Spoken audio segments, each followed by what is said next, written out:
Okay, everyone, welcome to my personal review of how I did in Reaper format in June. Now, I was hoping to get top 25.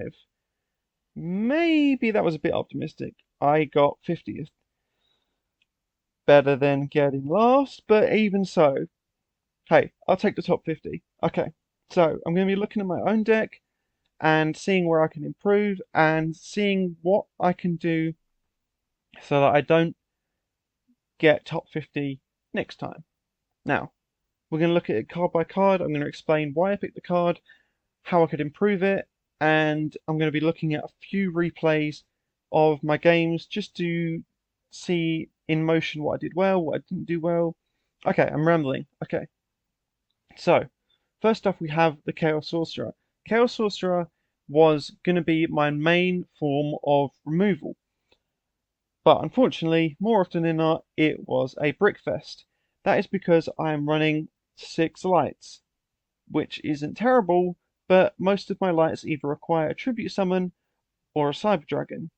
So, while Chaos Sorcerer is a good card, most of the time I was just bricking with it, and yeah, it would get destroyed the next turn, and it really wasn't worth it.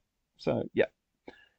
Zaborg. Zaborg is probably my best pick in here.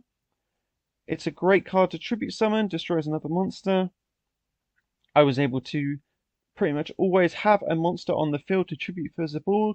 The only problem is sometimes my opponent wouldn't have a monster, so I couldn't summon him, otherwise he would destroy himself because his effect is mandatory.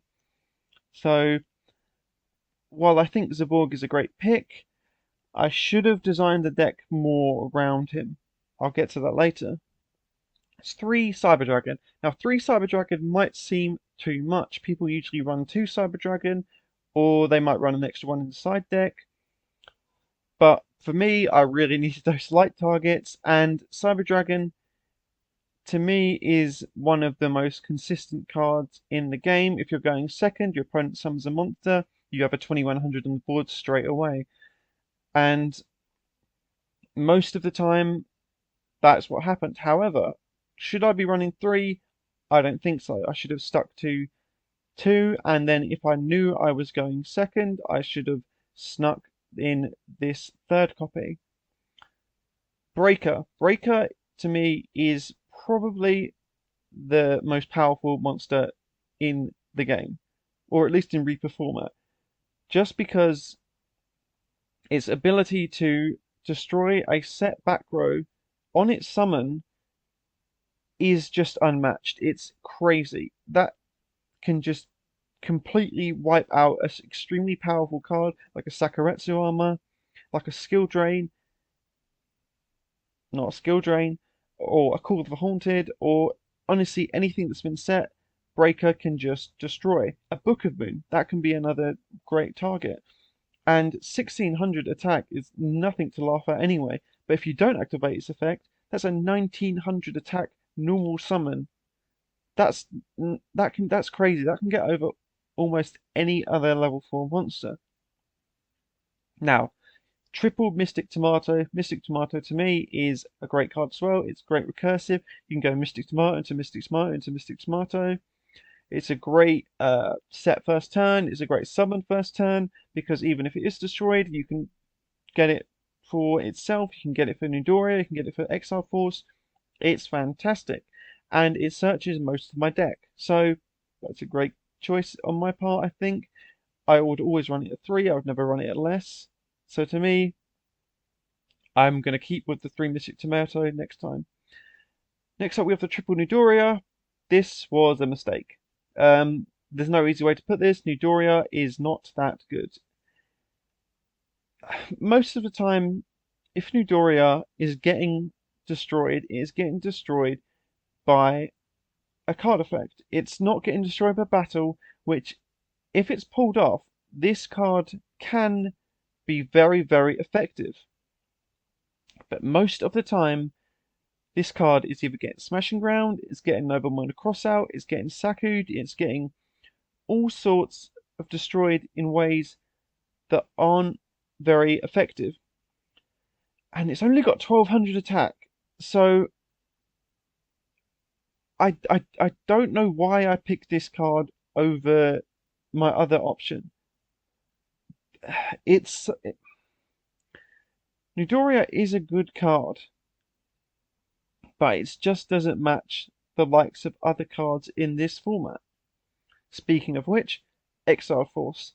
Exile Force is fantastic. It's honestly it's the most accessible card in my deck as well. Apart from Mystic Tomato, you can access it with Sandgun, you can access it with Last Duel. And once you get that Exiled Force, it's a great way to instantly deal with any threat on the board. You just summon, tribute with priority as well, and that threat is just gone straight away. It's a fantastic card. To me, it should be played in almost any deck alongside Breaker. It's just a great card. Speaking of staples, Sandgan. Everyone knows Sandgan. It's fantastic. If it gets sent to the field in any way, even tribute summoning, getting destroyed with battle, getting destroyed by card effect, you get that search of any card with 1500 or less attack. That's almost all my card monsters. That's fantastic. Spirit Reaper. Spirit Reaper is the namesake of this format, obviously. But Spirit Reaper is a great card to trip your opponent out with. You can either sell it as a defensive threat or attack for an offensive threat. And while 300 isn't a lot, that discard from hand can single-handedly win you the game. If you get a key piece of their strategy out their hand, like a brain control, like a creature swap, like a snatch steal, like any card, like a dark hole. Imagine getting a dark hole out of the hand off of one attack that can single-handedly win you the game. And also, it can't be destroyed with battle, which is just insane. This card is just crazy. And in my deck specifically, I'm running 3 just because I can access it so easily. Mystic Tomato, Sangan, Last Will, all these monsters get Spirit Reaper. And Spirit Reaper on a closed board, on an open board even, is just crazy. Magician of Faith. Now, Magician of Faith is a very good card, especially in my spell-heavy lineup. I have a grand total of 15 spells here. So, usually, you have access to either a Smashing Ground, a Dark Hole, a Snatch Steal, a Premature. Any of these cards you're going to want to your hand. And at the end of the day, Magician of Faith is going to be helpful in almost any deck. Now, Confiscation. Confiscation is banned for a reason. This card is insane. This card, for 1000 life points, gives you a discard any card. So it's not like Trap Dust Street where you have to pick a monster. It's any card you can get rid of. And that hand knowledge can be so helpful in planning your plays that you can plan around any other card your opponent has. Even knowing that they're back row, or knowing they have a Cyber Dragon in hand that they can special summon, or figuring out you can get this on your first turn, you can instantly figure out what type of deck they're playing and plan around that. You could know they were playing a return deck. There's so many things you can do with this card, and for 1000 life points, it's no wonder it's limited to 1 here and banned in the real format. Now, Heavy Storm, everyone knows Heavy Storm. It's a great back row removal, destroys all the back row. Dark Hole the same. Dark Hole is fantastic. Upstart Goblin is not good in this. It's so situationally useful. My deck cycles through cards quite easily. It's not very often you're going to be in a top deck war. So top decking an Upstart Goblin is bad. And also, drawing into an Upstart Goblin is bad, because you're just drawing this card instead of another card you would need, and then using it to give your opponent 1000 life points.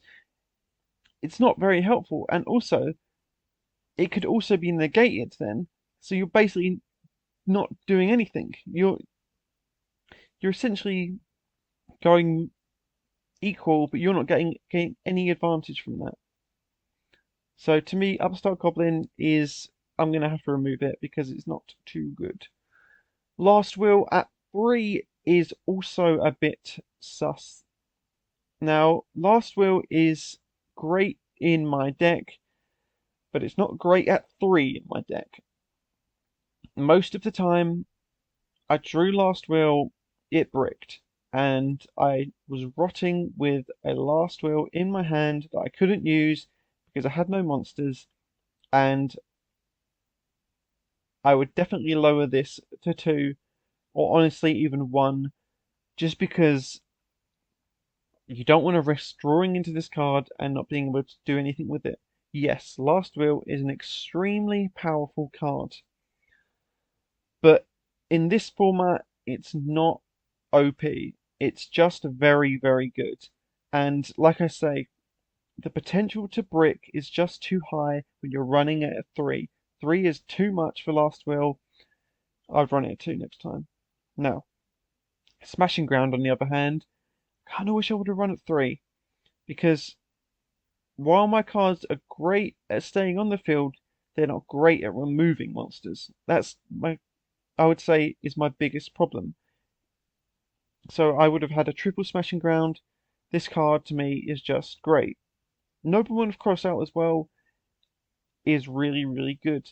Now, usually, you don't want to be hitting flip effect monsters because you don't want to banish your own copies. However, the only flip effect monster I use is Magician of Faith. Also, banishing a monster is extremely helpful in negating plays. However, if you know your opponent is playing a return deck, these, along with Chaos Sorcerer, are the cards you're going to want to be removing first. Okay, so now we go into the MST. MST is always great. Book of Moon. Book of Moon is always very good as well. It's great for disrupting plays. Snatch Still. If you're not playing Snatch Still, you're not. If you're not playing Snatch Still, you're not winning. Premature Burial. Again, Premature Burial is just fantastic. 800 life points. Special summon any monster from your graveyard. For 800 life points, the payoff is just fantastic. Torrential Tribute. A very good card to eliminate the field. You can go have very good pluses with this. Sakuretsu Armor at 2. Again, I kind of wish I would have played this at 3. But I am debating that. I think 2 was fine though. I do think 2 was very good. I didn't play many traps, but I think I played a lot of the best ones. Apart from this one, Royal Decree is good. It is a very good card, especially when I'm not running very many traps. However, just like Last Will, it's extremely situationally useful. So, while this card could be a great first turn pickup, drawing into this could be the end of the game. It could just have no value. You couldn't use it in any meaningful way. So the game was just over. I would not be running this in the main deck. It's extremely risky to me. I would be running a better alternative, which I'll get into in a sec. And last up, we have the Call of the Haunted. Just like Premature Burial, this is some great advantage, and I'm kind of glad it's only at 1, because at 3 it would be insane. And yeah, this card can be activated during either player's turn as well, so it can be used defensively or offensively. Just a fantastic card. An extra deck full of useless monsters that you're only going to get access to if you snatch to the Cyberstein, which, let's be realistic, is not happening. Jinzo. Jinzo in the side deck. This side deck, I think my side deck is honestly one of my weakest parts of my deck. And to give credit to myself, I haven't really side decked properly before. And I was kind of preparing just around a few strategies that aren't going to be that useful. Okay, so Jinzo, I do think Jinzo is a good shot though.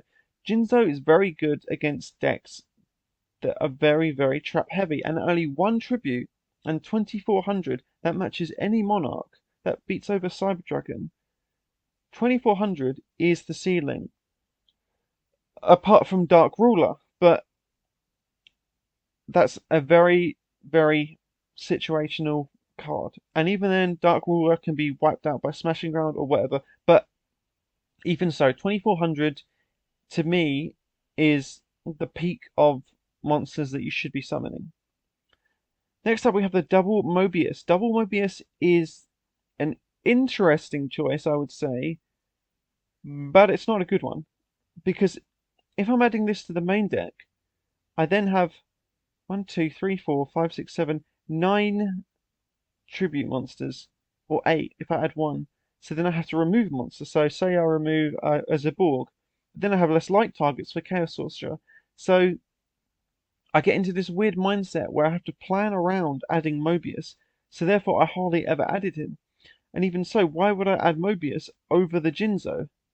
It just doesn't make much sense to me. Sure, Mobius destroys them rather than negates. But if you're summoning Jinzo, you've pretty much got the game at this point. So I don't think Mobius was a good shout. Next up we have the triple Gravekeeper Spy. Now, this is what I should have put instead of Newdoria. Let's just get rid of these and put in these. There we go, much better. Now, unlike Newdoria, which can destroy a monster when it's destroyed by battle, Gravekeeper Spy always recurs value if it's not destroyed when it's face down, but most of the time it's not going to be. And just setting this and then being able to activate its effect is just fantastic. You have a 2000 defense monster, which is very hard to beat over with any other level 4 monster. It's not beaten by Breaker, it's not beaten by Mystic Smarto, it's not beaten by... Your opponent has to actively invest to destroy one 2000 defense monster. So, if you get another one onto the field, it's even more powerful. Now, this is what I should have been running in the main deck rather than Doria. We have a third Smashing Ground. This also I'm debating whether to put in. I'm not 100% sure on this. The third Smashing Ground would be helpful, but I already have quite a few ways to remove monsters. That's not my problem. My problem is monsters that constantly recur themselves to the field. So think of your Strike Ninjas and your Vampire Lords, which is why I have the triple Necro Valley. But the problem with the Necro Valley is I also have a lot of monster cards that recur monsters from the graveyard. So Premature Burial or Call of Haunted, or I have cards that need banishing to activate their effects, like Chaos Sorcerer. So while this does out those cards, like Strike Ninja and Vampire Lord, it's not a great situation. It's not a good solution, in my opinion. So therefore, I hardly ever sided into these. So these were just rotting in my side deck. Next up, we have the double Royal Decree. I should have just been running Solemn. Why didn't I just run Solemn instead? Solemn is so much better than Royal Decree. Running triple Royal Decree, when would I ever do that? Likewise, the 7 tools of the Bandit. I think I saw the 1000 life point loss rather than the half life point loss, and I thought, 7 tools is better. 7 tools is not better. 7 tools only works on trap cards. Why the hell was I running 7 tools of the Bandit? This was just dumb. Why did I do this? Okay, so I'm going to look at a few of my replays, see what I did right, see what I did wrong, and think about how to improve. Okay, so this is pretty much a worst case scenario in terms of my deck. So you've got the opener here, you've got the double Upstart Goblin, you've got the double Zaborg and the Chaos Sorcerer. So I have to activate both of these Upstarts in order to actually get to a suitable monster. And in doing so, I'm giving my opponent 2000 life points before they've even started. And now I've got 5 monsters, 3 of which I can't even use. So as this still goes on,